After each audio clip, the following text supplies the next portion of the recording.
pasada nosotros habíamos utilizado las herramientas RGDude y además Micro Office, que se conoce también como AWR, ¿no?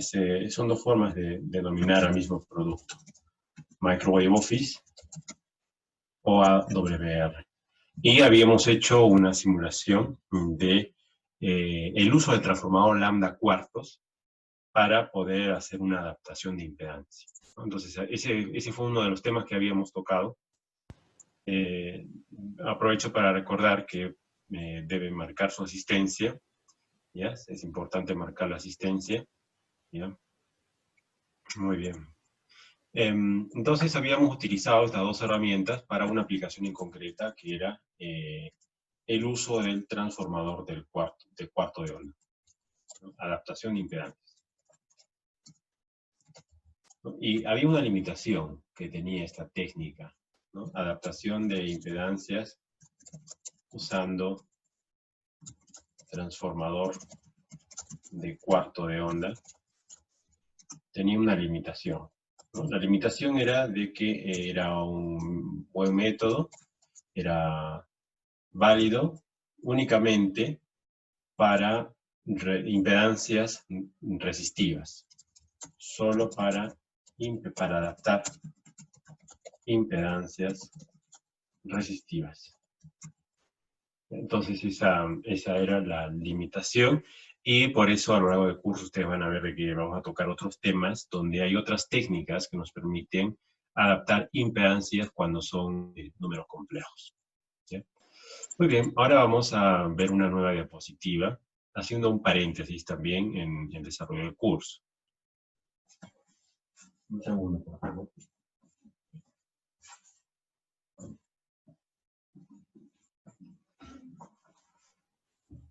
Muy bien, entonces me voy a permitir iniciar un poco el video para poder transmitir mejor la idea. Ustedes van a fijarse en esta diapositiva, unos dibujos que voy a realizar, ¿ya?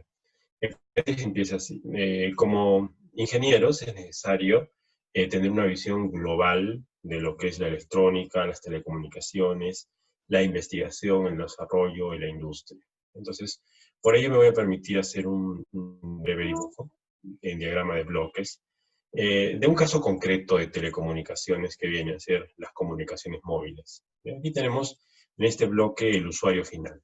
El usuario final que utiliza el celular, que tiene el celular en su mano, y que disfruta de todas las comodidades, ancho de banda, etc. Internet, los aplicativos. Por detrás de esta persona viene otro bloque que viene a ser los operadores, ¿no? Tenemos aquí los operadores, ustedes ya conocen, ¿no? Movistar, Claro, etc. Entonces este bloque le vamos a poner las letras OP de operador.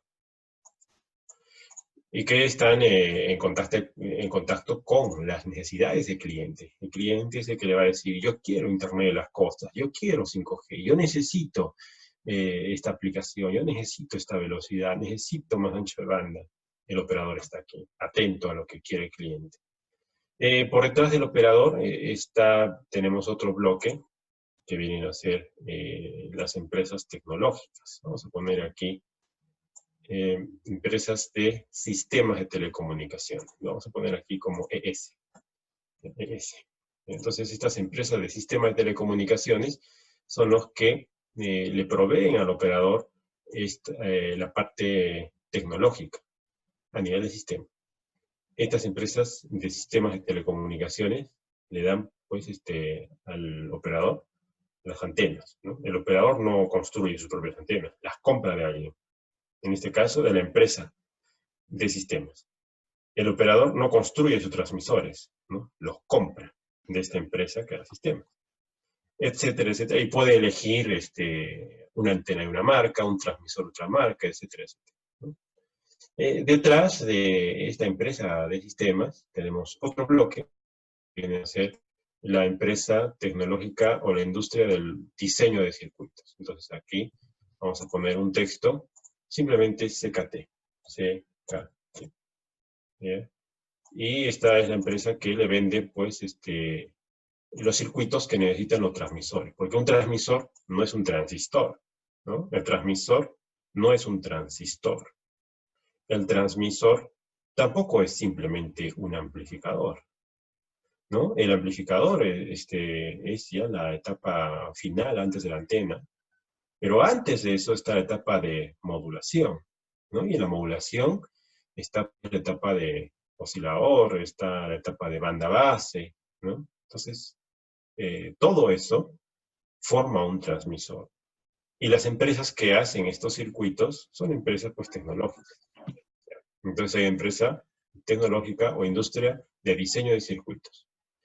Por detrás de estas empresas que hacen los circuitos, viene a estar pues las empresas a nivel de componentes, ¿no? Entonces ya vemos como que estamos más a nivel celular, entre comillas, ¿no? A nivel de célula, ¿no? Entonces aquí vamos a poner componentes, ¿no? Y de esa forma nosotros nos damos cuenta de que en realidad pues es una cadena bastante larga, ¿no? Y ahora mira, yo les digo una novedad. ¿Saben por qué no tenemos 5G todavía? Bueno, no tenemos 5G porque se han dado cuenta de que haciendo todos sus esfuerzos en todo lado, eh, no se puede llegar a las frecuencias elevadas, con la potencia elevada, con la linealidad elevada, con la eficiencia elevada que necesita 5G. Y se han dado cuenta que la falla no está acá, porque este solamente brinda servicio. Tampoco está acá, porque estos sistemas que ellos venden necesitan de circuitos que satisfagan las performances que necesita 5G. Pero estos de acá, incluso haciendo sus mejores esfuerzos para mejorar sus circuitos, se dan cuenta que no lo hacen si no tienen componentes eh, que satisfagan esas condiciones. Transistores especiales, resistencias especiales, todo eso. Y estos señores se dan cuenta que no lo hacen porque la cadena sigue por atrás, ¿ya? Si no tienen semiconductores especiales. Ustedes deben haber oído hablar de foundries, ¿no? Que son las empresas donde hacen los semiconductores, ¿no? El silicio y el germanio hace tiempo pasaron de moda, de uso, ¿no? Ahora ya hay arsenuro de galio, nitruro de galio, o si es nitruro de galio sobre diamante, nitruro de galio sobre silicio carburo, etcétera.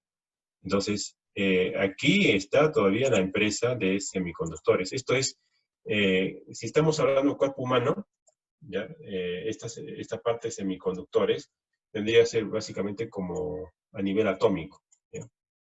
Entonces, esta empresa que fabrica los semiconductores, donde tienen las salas blancas, donde hacen las obleas de los transistores, tienen que mejorar sus materiales para producir transistores que satisfagan las performances que un circuito amplificador necesita en términos de potencia, ganancia, linealidad y eficiencia, para que metidos dentro de un transmisor puedan ofrecer los servicios de Internet, las cosas de 5G, que satisfagan las necesidades que el usuario demanda, ¿ya? Entonces, fíjense, toda esa cadena larga, ¿ya?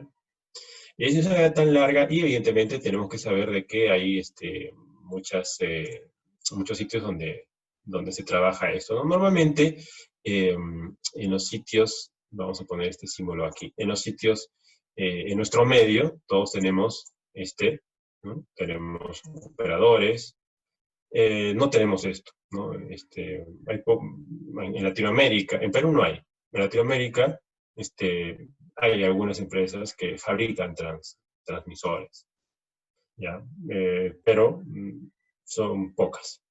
Esto que fabrican circuitos en Latinoamérica no hay, sino esto es en Europa y en Estados Unidos, y esto de aquí es en Europa, Estados Unidos. Entonces, podemos decir de que en nuestros países, en nuestro continente, estamos más o menos estamos en aquí, ¿no? Campo de trabajo para nosotros aquí.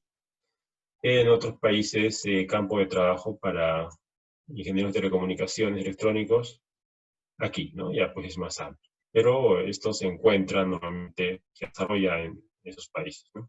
Desarrolla.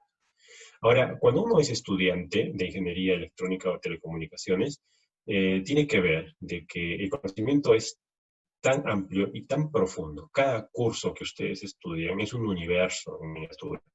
El capítulo del libro de circuitos electrónicos o del libro de Pozar que estudiamos es solamente una parte pequeña del mundo de los componentes o de los circuitos. Porque cuando uno si a uno le toca trabajar en esto, va a ver que es un universo. Pero el estudiante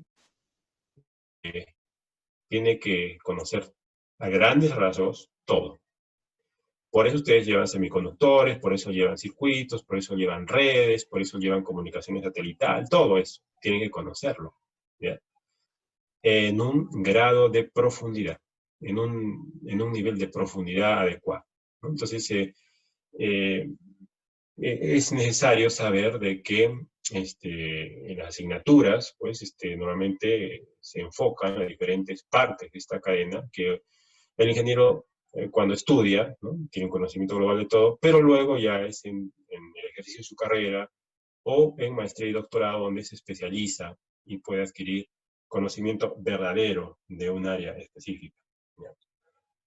Entonces, en el caso mío, por ejemplo, yo he trabajado, yo he especializado en esta parte de aquí, en esta y en esta de aquí, ¿ya? Y no en todo, sino en un poquito, en una parte pequeñita de todo esto que estamos viendo acá, ¿ya? Y yo he trabajado, yo conozco una parte pequeñita de acá. Y también conozco una parte también pequeña de aquí así, ¿ya? En esos dos mundos yo me he movido, ¿ya? Pero mi conocimiento en esas partes pequeñas es profundo. O sea, yo he hecho mi doctorado y he trabajado varios años en esto, ¿ya? Entonces hay profundidad en un área del saber determinada, ¿ya? Entonces, no es extrañarse, pues, de que un ingeniero no sepa todo, ¿no? Un ingeniero tiene que decir con humildad, no es mi especialidad la parte de redes o la parte de antenas, qué sé yo, o la parte de semiconductores, ¿no? Mi especialidad es esto, ¿no?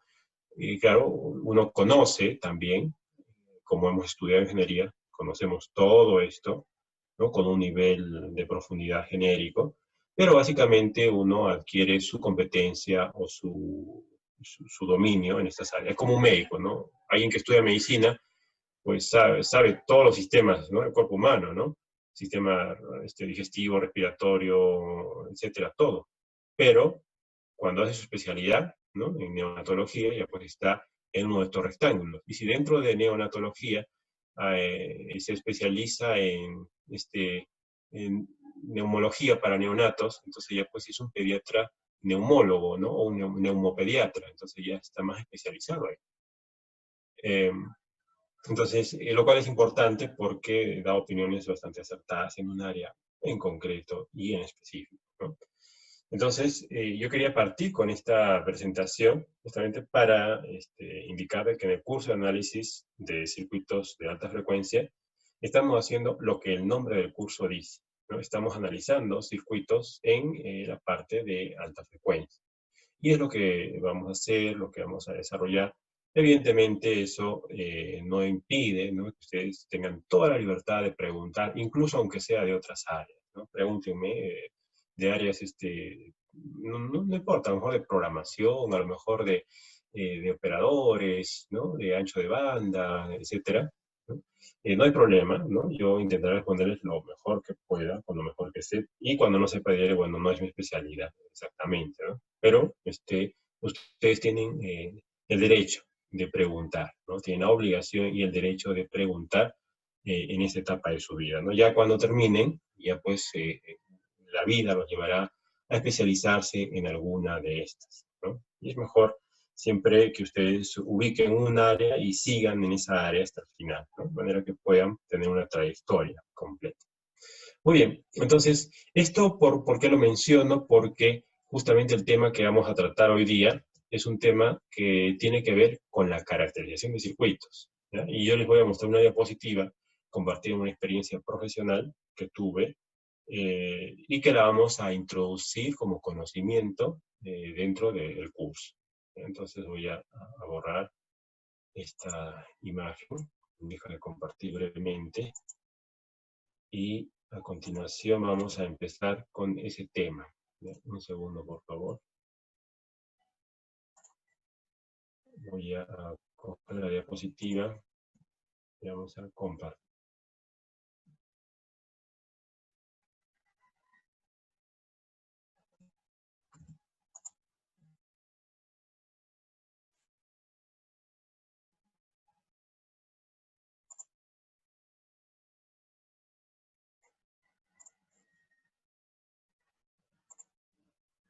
Muy bien, entonces empezamos. En primer lugar, algunos conceptos simplemente para consolidar la tecnología MicroStrip, ¿no? MicroStrip es una tecnología que nos permite, habíamos mencionado, imprimir líneas o circuitos impresos en un material que se llama substrato o circuito impreso, y que tiene muchas aplicaciones. Una de ellas la vemos aquí, bajo el título de fabricación de microfluidos por inyección, ¿no? Entonces, en la parte de la derecha vemos de que hay un sustrato, ¿no? Un circuito impreso donde se ha impreso, valga la redundancia, las líneas de color crema. Las líneas de color crema, como pueden ver, empiezan y terminan en dos rectángulos.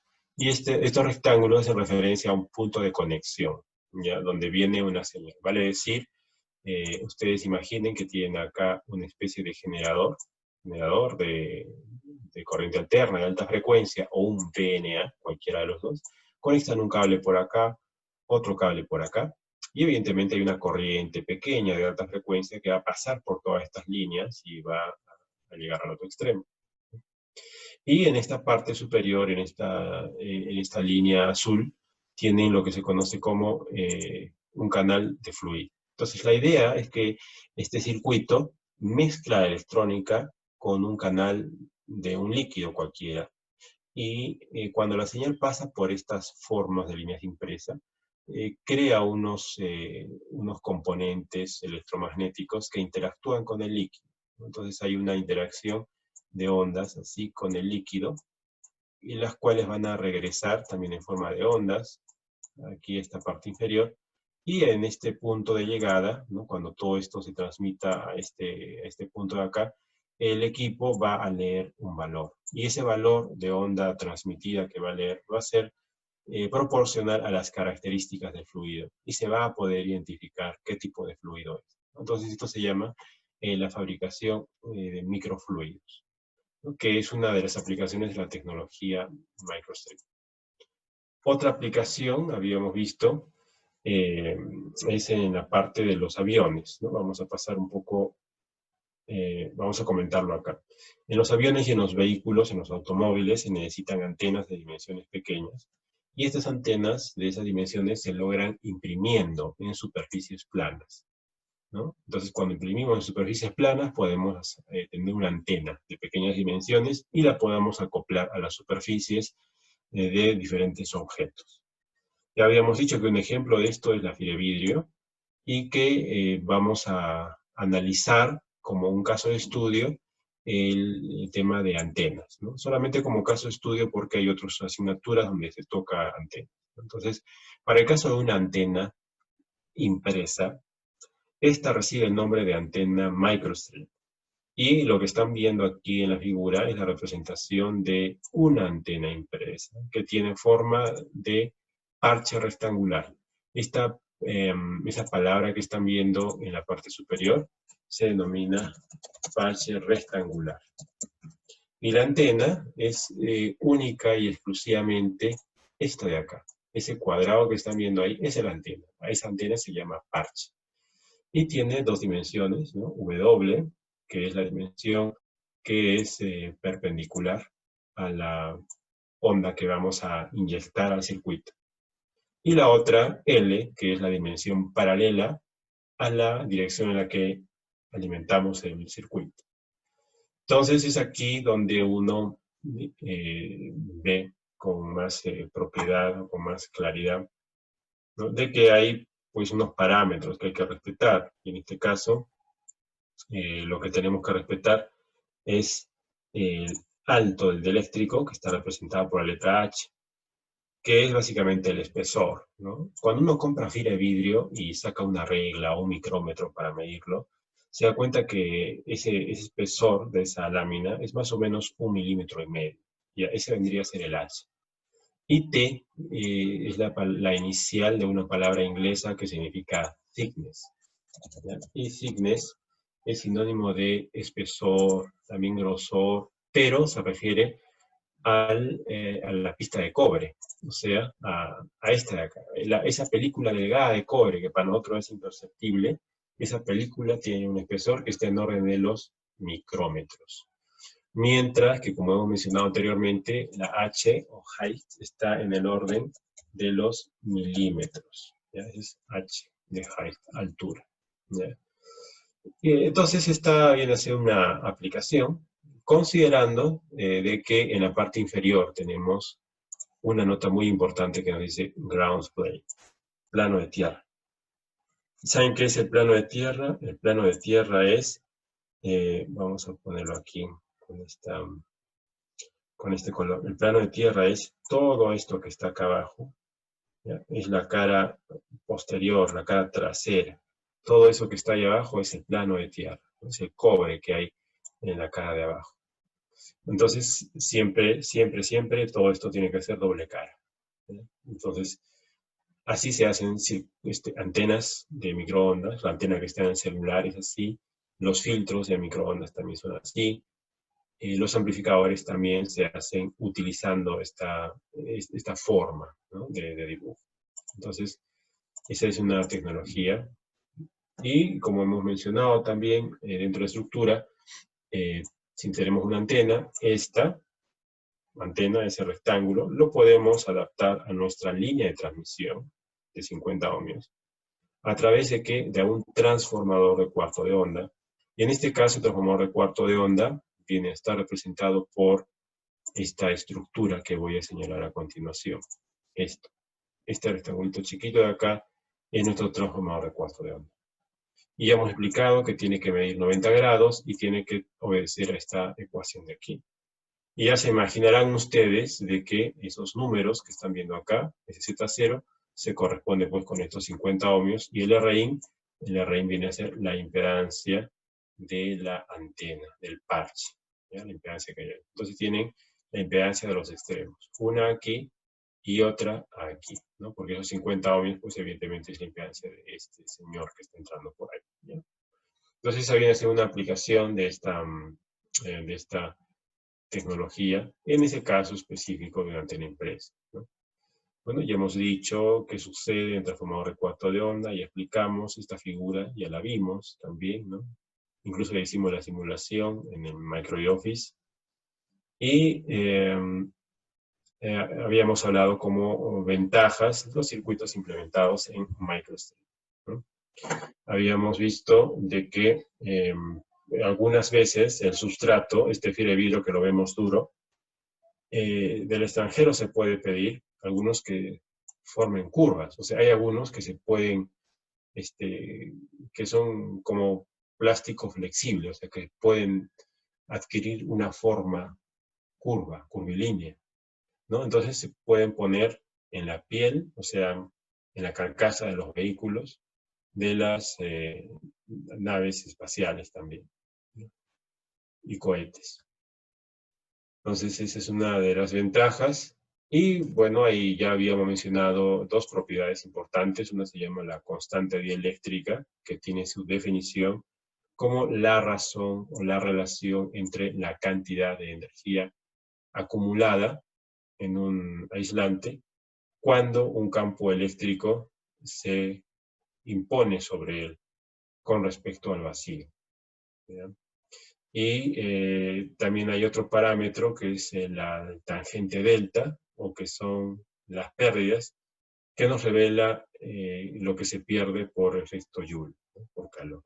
Y en dimensiones, las más importantes son el H, que ya habíamos explicado, que es el espesor del sustrato, H, L, que es la longitud de la estructura microstrip, y W, que viene a ser el ancho, ¿no? Eso viene a ser las partes más importantes de cualquier línea microstrip, ¿no? Aquí nuevamente vemos la definición de la tangente de pérdidas, que es la relación entre la permitividad real y la permitividad imaginaria, lo cual nos lleva a la conclusión de que hay una permitividad imaginaria. No es un número real, sino es un número complejo. Y es bueno tener este número, el loss tangent, lo más bajo posible para asegurarnos que haya más eficiencia en la antena. Muy bien. Bueno, hay algunas consideraciones de diseño. Ya habíamos pasado una tabla con diferentes valores y habíamos visto también un software que es MicroOffice, pero es necesario verlo también en otra dimensión. ¿En qué dimensión? La dimensión de números. ¿Ya? Vamos a ver ahora MicroOffice, pero ya no trabajando con ese componente abstracto que es 90 grados o un cuarto de onda. No, ahora vamos a ver MicroOffice, pero en términos de centímetros. O sea, nos vamos a responder a la pregunta, ¿y cuántos centímetros o milímetros son esta línea que el profesor dice que hay que imprimir para que me adapte una antena de 100 ohmios a un cable coaxial de 50 ohmios? Quiero saber cuánto mide en largo y en ancho. Eso vamos a ver ahora. ¿Ya? Antes de continuar, quisiera saber si hay alguna consulta hasta este momento.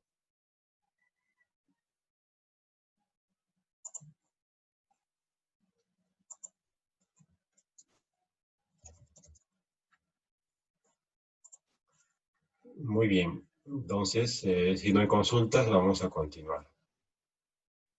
Acabo de correr el simulador MicroOffice.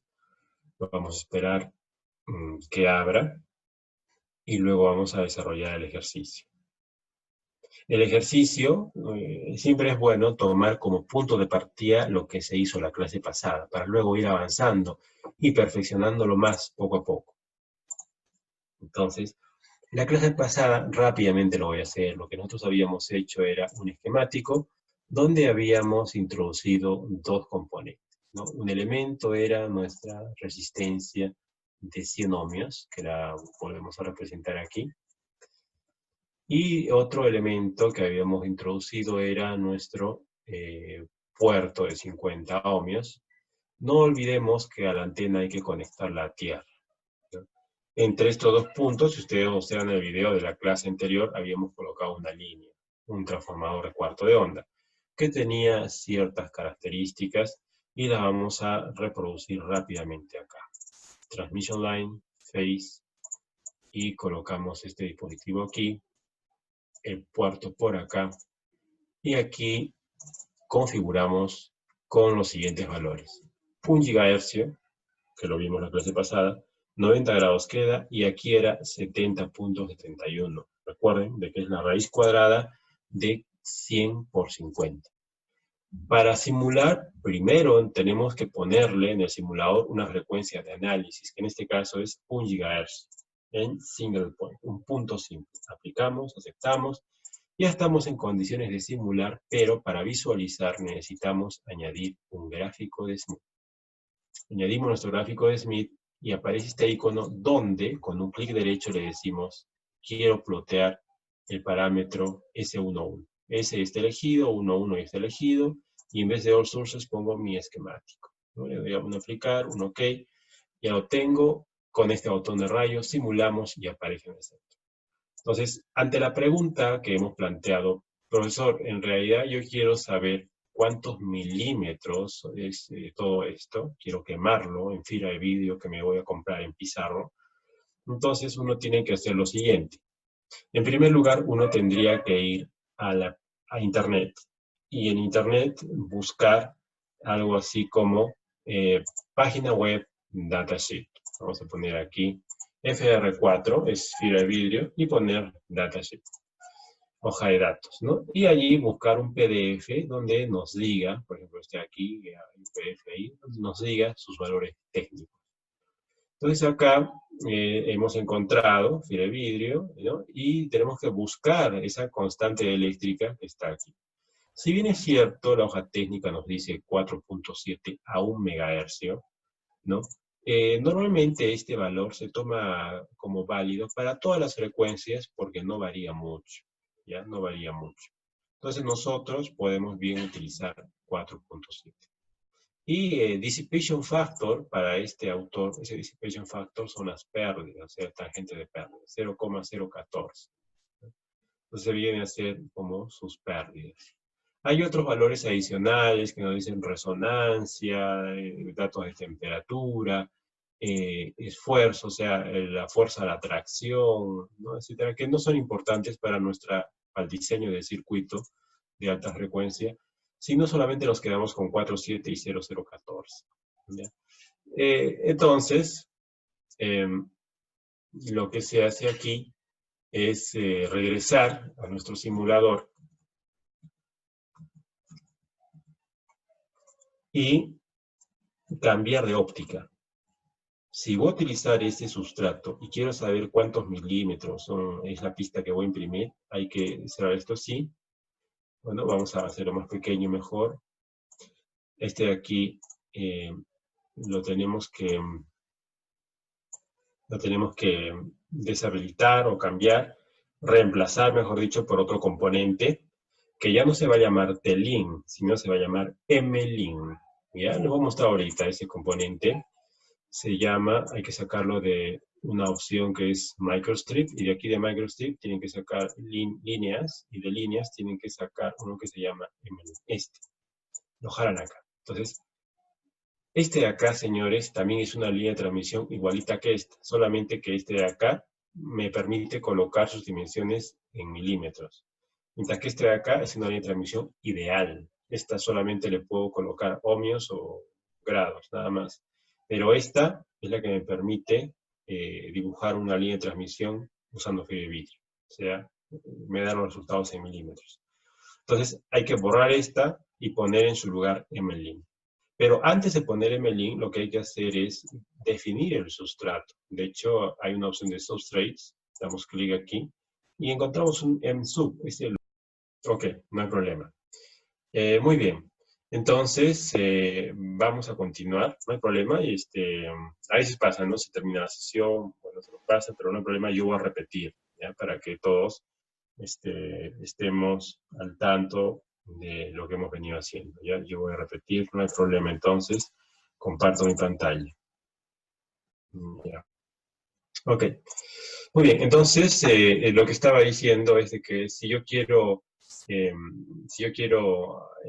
quemar pues esto en un circuito impreso en fibra de vidrio, necesito los milímetros. Para saber los milímetros, tengo que poner este componente que está acá, que se llama MLIN, pero ese MLIN trabaja con otro componente que se llama MSOP.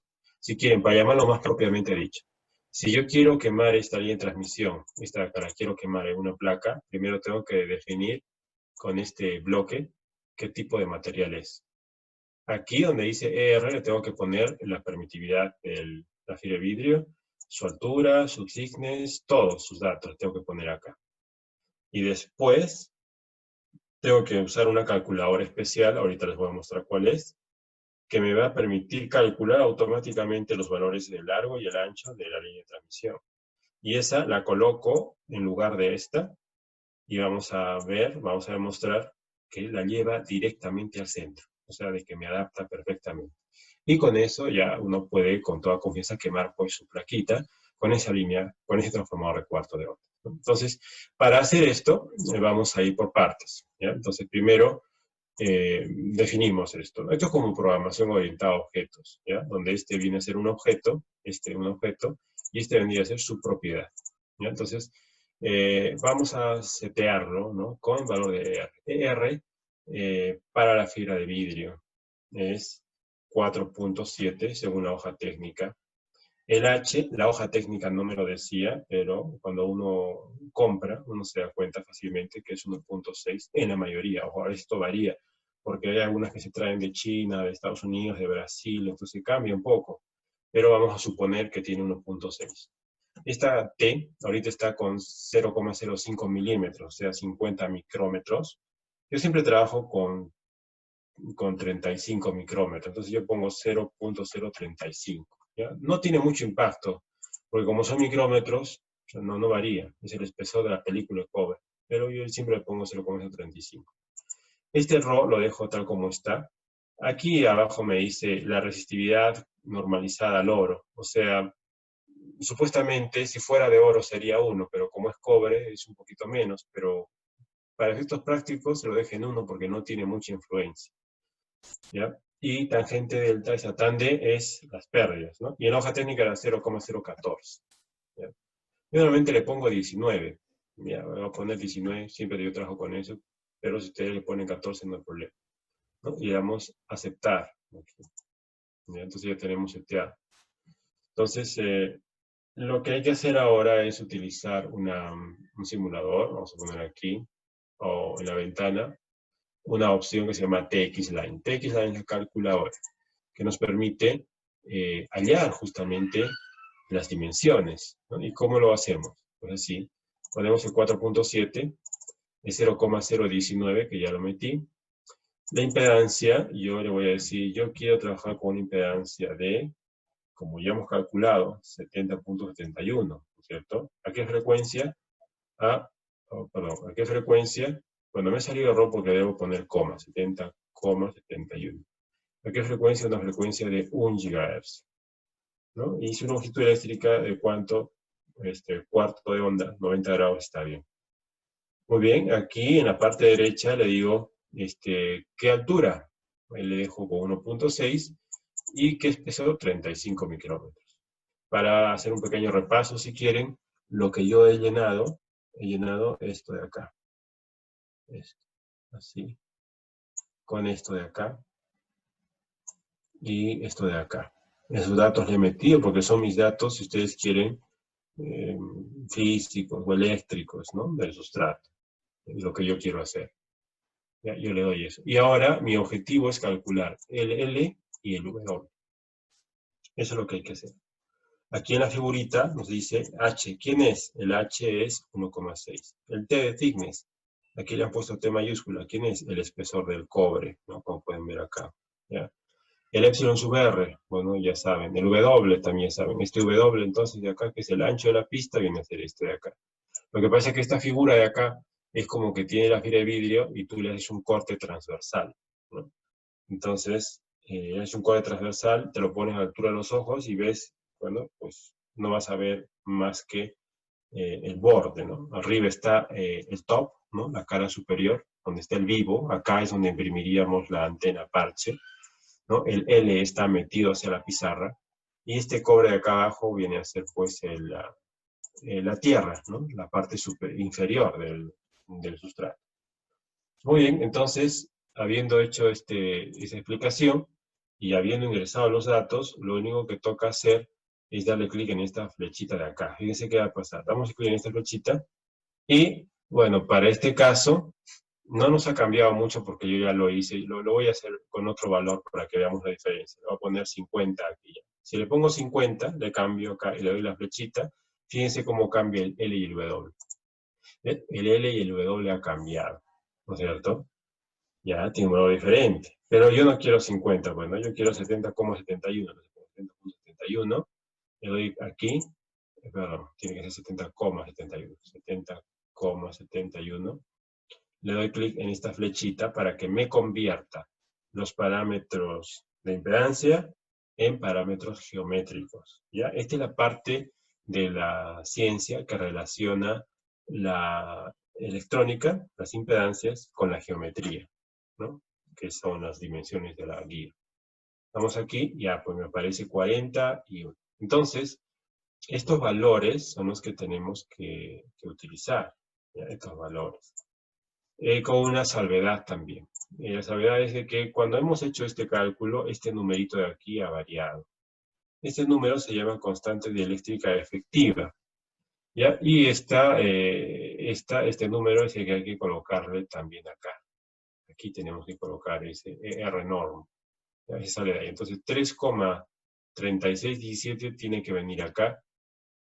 Y como vamos a ver posteriormente, esta dimensión y esta dimensión tienen que ir a nuestro componente M-Link, o sea, tienen que ser las dimensiones de nuestra línea de transmisión, ¿ya? De nuestro componente, como repito, M-Link.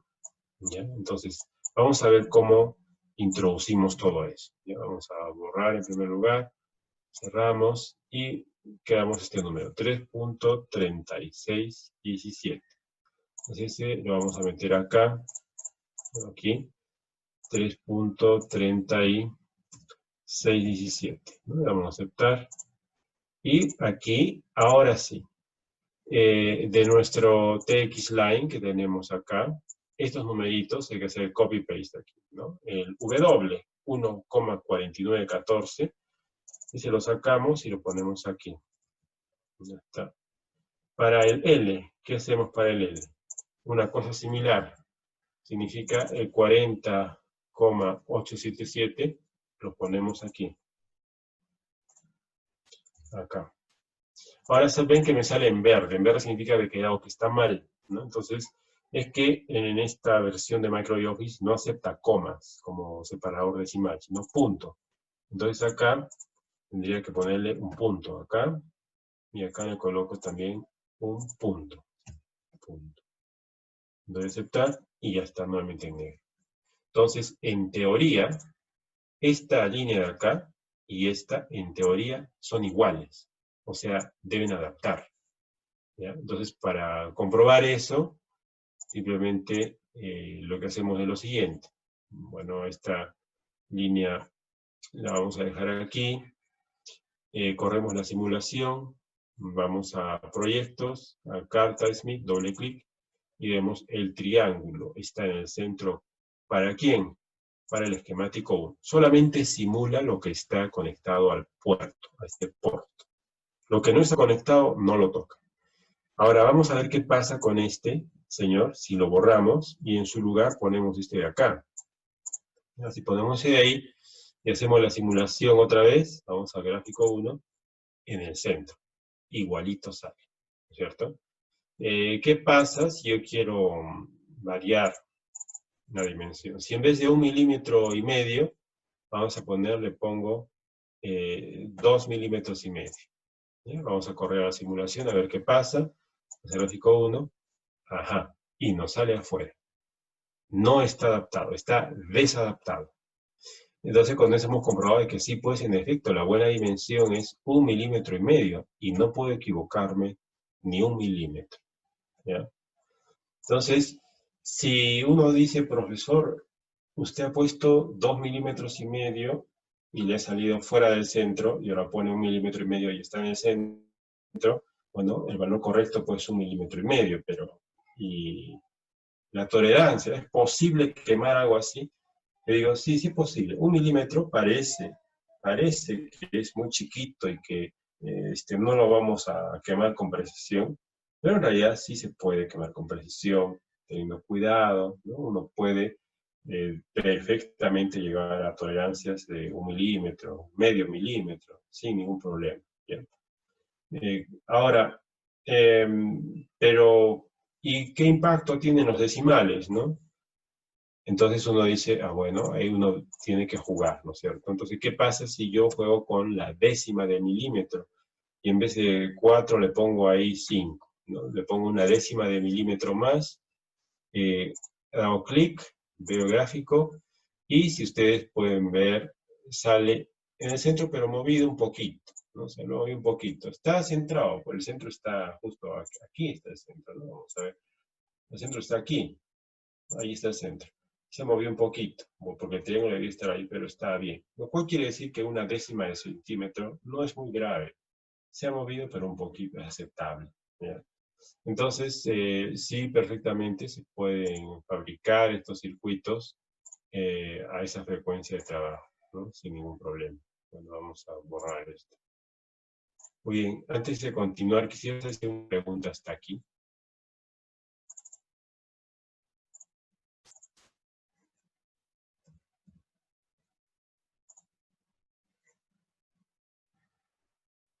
Muy bien, entonces, como no hay consulta hasta aquí, vamos a proceder con el otro tema, que es caracterización de sustrato. ¿Ya? Voy a dejar de compartir la pantalla un segundo.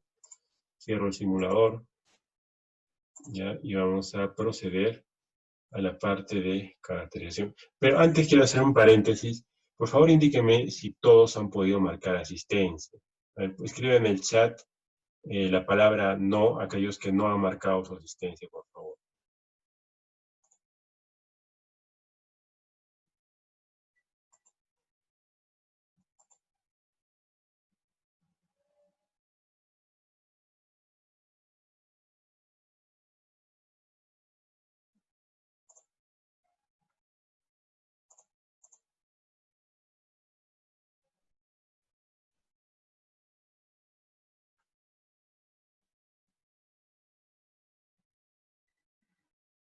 Muy bien, entonces aparentemente no ha habido ningún problema.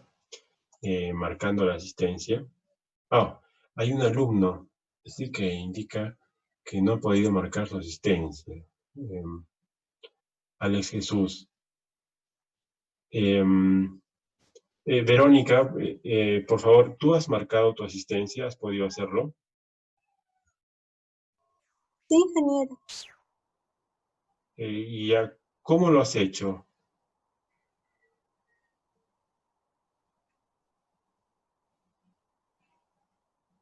Mi compañera recién lo marcó, ingeniero. Allá, ok, muy bien. Listo, entonces ya todos estamos con la asistencia marcada, no hay problema. Vamos a continuar entonces con un tema que es caracterización de sustratos, ¿ya? Entonces ahora sí voy a compartir una experiencia que me tocó vivir hace algunos años. En primer lugar vamos a ver qué significa caracterizar sustratos. Ya caracterizar sustratos es lo mismo que decir medir permitividad y tangente de pérdidas de un sustrato.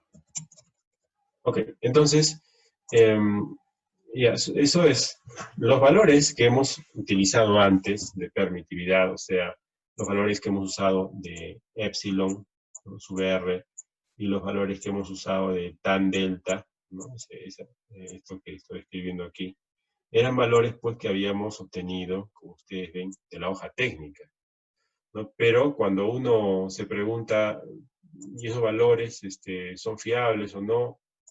La respuesta es, lamentablemente, no son muy fiables. Tienen una tolerancia que puede impactar las características de un circuito de microondas, ¿no? O sea, estos valores de aquí, ¿no? Que salen en este PDF, es para ese distribuidor, para ese fabricante, y uno nunca sabe cuál será su tolerancia, porque como las planchas de fibra de vidrio se fabrican en lotes, en grandes cantidades, siempre pues hay una desviación estándar. Y evidentemente no todas tienen 4.7. Una tendrá 4.6, otra 4.8, otra 4.9. Hay una tolerancia, ¿no? Y ese dato no nos pone. Para frecuencias bajas, la tolerancia no afecta mucho, pero para frecuencias de varios gigahercios sí afecta la tolerancia de la constante eléctrica. Entonces, eso lo quería compartir aquí porque justamente había tenido la oportunidad de trabajar haciendo un circuito que era un amplificador a 3.5 GHz. ¿Ya? Y este amplificador nos había funcionado muy bien en la empresa en la que había trabajado. Cuando lo habíamos implementado. En simulación, muy bien. En implementación, muy bien. El sustrato que habíamos utilizado era de un proveedor americano. Todo funcionó muy bien. Sin embargo, un día desde la gerencia se tomó la decisión de abaratar costos y tomar el mismo sustrato, pero ya no de Estados Unidos, sino de un fabricante de otro país. ¿Ya? Y se hizo nuevamente el mismo circuito, el mismo amplificador, o sea, cogimos el sustrato, dijimos de fibra de vidrio, ya pues pusimos los componentes, el layout, lo quemamos directamente, soldamos y tal, y empezamos a medir y no daba la potencia ni la ganancia que nosotros queríamos. Algo estaba fallando. Pensamos en todo, ¿no? Empezamos desde el proceso de soldadura, la tolerancia en las pistas, el transistor, la calibración de los aparatos, todo se empezó a revisar, todo. Y finalmente no se daba con la respuesta a este problema y solamente quedaba una salida que era revisar pues si el sustrato estaba bien o no. Entonces se hizo un proceso de caracterización de sustrato que consistía en lo siguiente. Vamos a ver aquí. Nosotros procedimos a quemar una plaquita con este dibujo. Este dibujo que están viendo aquí es un dibujo de un circuito que se llama resonador en forma de T, ¿no? Resonador T, como la letra T, ¿no? Porque tiene forma de T. ¿no? Entonces, este circuito tiene una propiedad importante, que básicamente nos crea picos de resonancia en frecuencias específicas, las cuales dependen de la permitividad y la tangente de pérdida. Vamos a ver este tema así. ¿Ya? Este circuito, entonces, conocido como resonador T, tiene dos puertos. Acá tiene un puerto 1 que permite la conexión a través de un cable a un equipo, a un aparato que es el VNA, conocido como analizador vectorial de redes, el cual tiene por finalidad enviar una señal, en este caso, enviar una señal hacia este puerto, enviar una señal. La señal recorría todo el circuito y posteriormente recogía la señal por su otro puerto.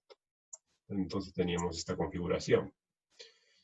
Y este equipo lo que hacía es mostrarnos por pantalla, ¿no? La relación entre la onda incidente y la onda transmitida, y esa relación nos la ploteaba con respecto a la frecuencia. O sea, en el eje horizontal teníamos la frecuencia y en el eje vertical teníamos esa relación entre la onda incidente y la onda transmitida. Y el gráfico era un gráfico así, ¿no? Un gráfico que tenía mínimos locales. Y a continuación, nosotros habíamos hecho un trabajo doble. Un trabajo que era, en primer lugar, simular todo esto, y otro trabajo que era medir, ¿ya? Todo esto. En primer lugar voy a mostrar la simulación. ¿Sí? La simulación de todo esto era esta figura de acá, donde se puede apreciar el parámetro que nos interesa, que en este caso es el S21, que relaciona la onda transmitida con la incidente, y está representado por los cuadraditos. Y como pueden ver ustedes, es una serie de curvas que siguen esta trayectoria. Llegan a un mínimo local, se levantan, ¿no? Todo lo que me dicen los cuadraditos, ¿no? Viene por acá y continúa. Es simulación. Sin embargo, bueno, borro la simulación, cojo otro color. Cuando se hace la medida de este circuito, o sea, yo el circuito anterior que he simulado, como tengo sus dimensiones, ¿no? Sustrato, con esas dimensiones lo quemo en el sustrato y lo mido. Y saben que esa medida no sale igual. La medida sale más o menos así. Sale así. Viene por acá. Viene por aquí. Y así sube. Así sale. Entonces uno dice, wow, no salen, son diferentes y el mínimo local está localizado en un punto diferente. Entonces, no hay problema, porque este circuito justamente sirve para eso, para darnos cuenta de que si nosotros en simulación teníamos el largo, el ancho bien y con precisión la geometría, le hemos quemado una plaquita y al simular no sale, es que la fuente de error no está pues en las dimensiones de las líneas, sino en otra cosa. Y esa otra cosa, o esos otros parámetros, los únicos que pueden ser son la permitividad y la tangente de pérdida. Entonces, se ha podido demostrar experimentalmente que yo puedo en el simulador cambiarle, optimizar, tunear el valor de epsilon sub r, y también puedo hacer eso, puedo cambiar, tunear, optimizar el valor de la tangente delta, de los parámetros del bloque de sustrato. Y se ha podido comprobar experimentalmente, además, que cuando yo tuneo el epsilon sub r, este pico de acá, de resonancia, el mínimo local de simulación, ¿saben qué? Se desplaza así, horizontalmente, de izquierda a derecha. Y cuando yo tuneo o optimizo el valor de la tangente delta, ese pico, que lo voy a señalar acá, este pico de aquí, ya no se mueve de izquierda a derecha. Ese pico, ¿saben qué? Se mueve exactamente de forma ortogonal. de arriba hacia abajo. Lo cual quiere decir de que tuneando epsilon sub r, yo a este pico de resonancia lo puedo mover hacia la derecha un poquito. Y tuneando la tangente delta lo puedo mover un poquito hacia arriba. Y puedo hacer, finalmente, coincidir.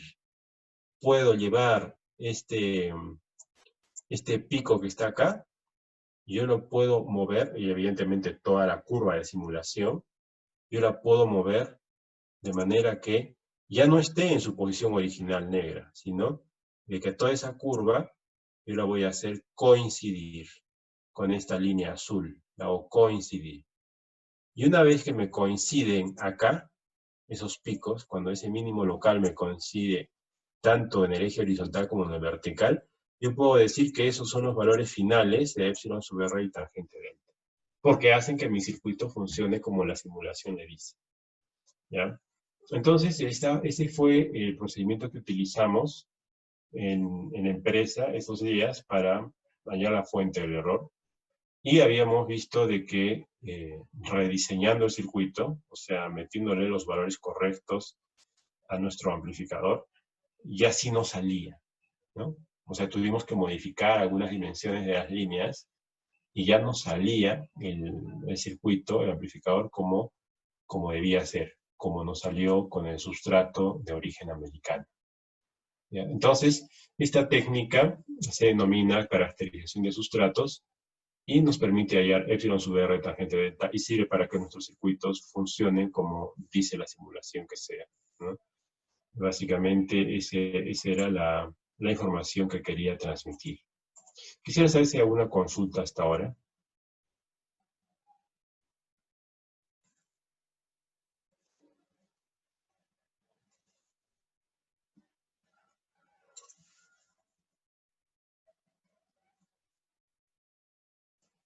Ok, no hay consultas, entonces vamos a continuar. Un segundo, voy a dejar de compartir mi pantalla. Un segundo, por favor.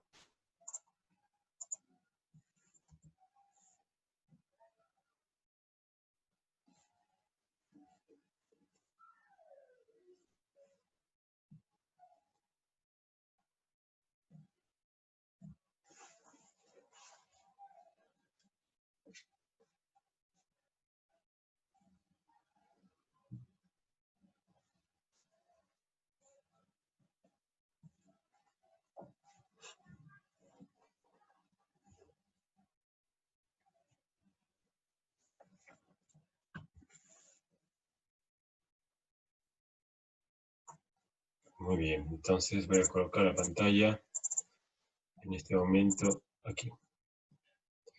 Ok, aquí hay un ejercicio de cable coaxial, ¿no?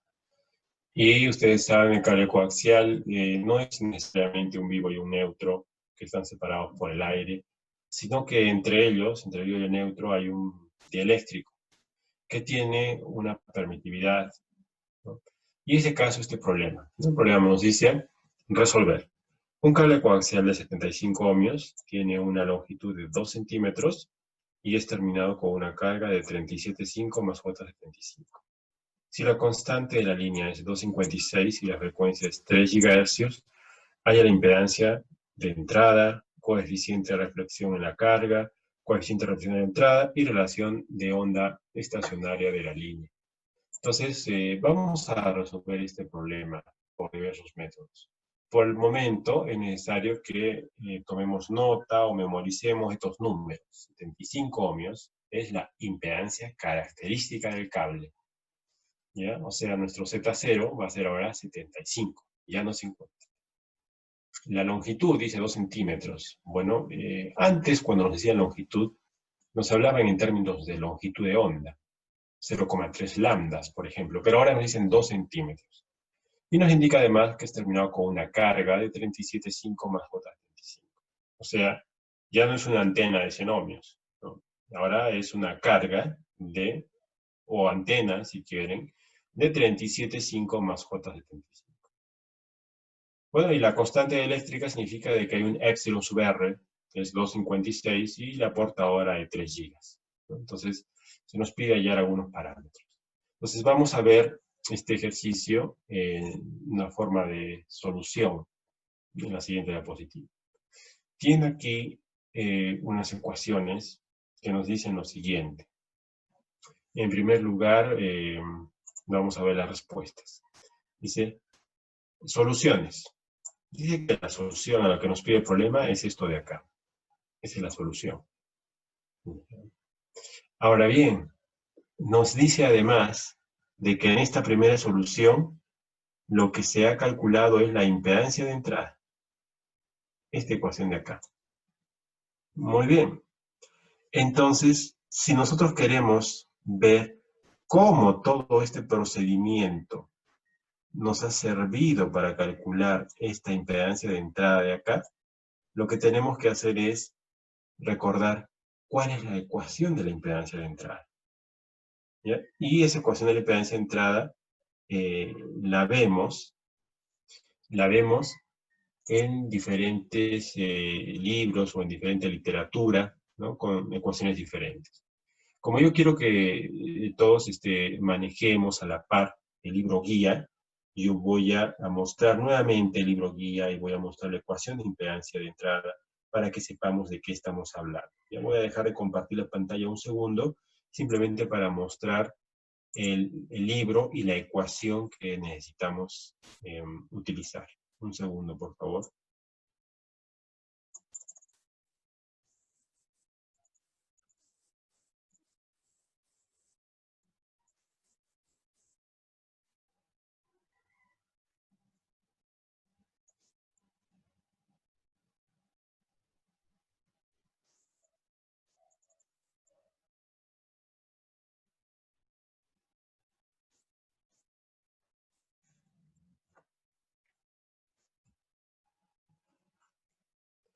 Muy bien, comparto la pantalla. Entonces tenemos la carátula del libro, de guía, y vamos a ir nuevamente al capítulo 2. Hemos bajado mucho, creo que tenemos que estar más o menos por aquí. Ok, estamos en el capítulo 2 y aquí vamos a ver esta ecuación de impedancia de entrada. Hemos visto ya el modelo de transmisión, hemos explicado algunas ecuaciones de aquí, pero la que nos interesa en este momento es la ecuación de Zin. Y vamos a ver cómo la utilizamos para resolver este problema y cómo lo podemos usar también en la carta de Smith. Entonces bajamos por aquí, estamos cerca, y bueno, llegamos a esta ecuación de acá, ¿no? Esta ecuación que hemos mencionado es la ecuación de impedancia de entrada, ¿no? Esta nos relaciona el Zin con todos estos números de acá. Entonces, en teoría, para calcular el Zin, lo que necesitamos es conocer esos otros valores, ¿no? Que tenemos aquí, Z0, ZL y tangente de beta por L. Entonces aquí lo que necesitamos es ver que el problema nos da Z0, que son 75 ohmios, nos da ZL, que son los 37,5 más J75. Este valor tenemos, este valor tenemos. Y en lugar de beta por L, tenemos que colocar un número, ¿no es cierto? Y ese número es básicamente el beta, pero el beta nosotros sabemos que es 2pi partido lambda, ¿no? La longitud de onda está aquí, ese es nuestro beta. Pero nuestro L, el problema nos dice que es 2 centímetros, ¿no? Entonces estos 2 centímetros es necesario convertirlos a longitudes de onda. Y para ello, en el problema que hemos mostrado, había un cálculo previo, ¿no? Simplemente recordamos, ¿no? Que el cálculo previo que muestra el ejercicio es, en primer lugar, convertir o hallar la longitud de onda que efectivamente se propaga por el dieléctrico. Para ello se utiliza la longitud de onda en el vacío y la raíz cuadrada de la permitividad, ¿no? ¿De dónde sale ese gamma cero? Ese gamma cero sale de la ecuación que es C es igual a F por lambda, ¿no es cierto? De ahí sale ese lambda cero. Le vamos a poner acá su subíndice lambda cero, ¿no? Entonces, una vez que uno calcula este valor, de lambda 0, que lo coloco aquí, hay que dividirlo entre la raíz de epsilon sub r para obtener un nuevo lambda, y ese va a ser un resultado en centímetros, como pueden ver acá. Vamos a ponerle mejor aquí. Ese va a ser un resultado en centímetros. Muy bien. Y una vez que tenemos ese resultado en centímetros, decimos, bueno, si esto de aquí es un solo lambda, entonces los 2 centímetros que me da el problema, ¿cuántos lambdas serán? De ahí sale una regla de 3 y nos da este valor. De tal manera que cuando a este número nosotros lo introducimos aquí, vale decir, lo introducimos acá como el L, entonces ya aseguro que las lambdas se me cancelan, tengo un valor de un ángulo específico y puedo utilizar la fórmula que les he enseñado anteriormente para calcular el ZIN. Y de una forma similar, una forma muy parecida, yo puedo convertir esta ZIN a gamma in.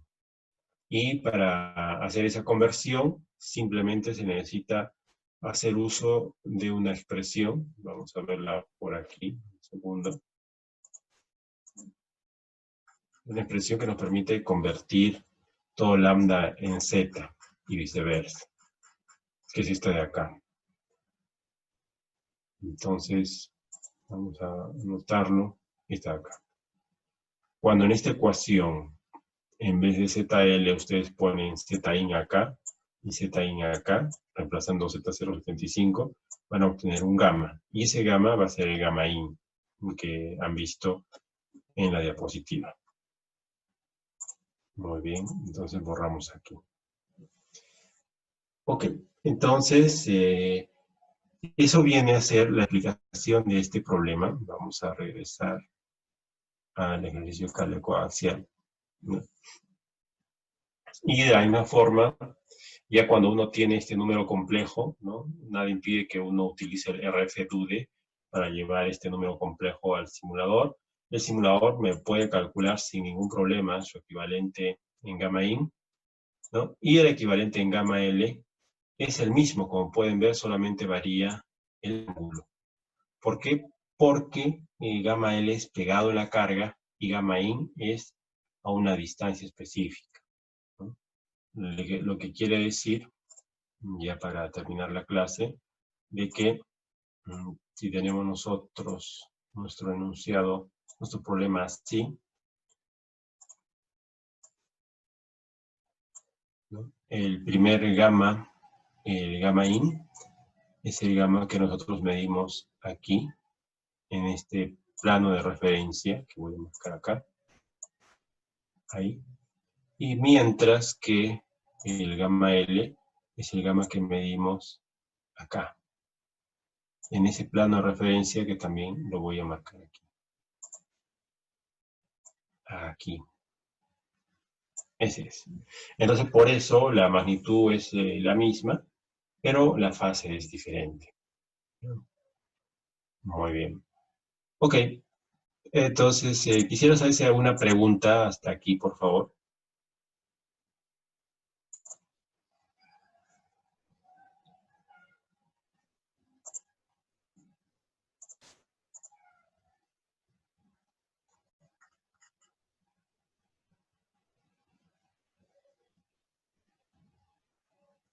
Ok. Muy bien. Si no hay preguntas o consultas, eso sería todo lo que tengo programado por la clase de hoy. Y nos estamos viendo, entonces, la siguiente sesión. ¿Ya? Les agradezco mucho su atención. Que tengan un buen fin de semana. Muchas gracias.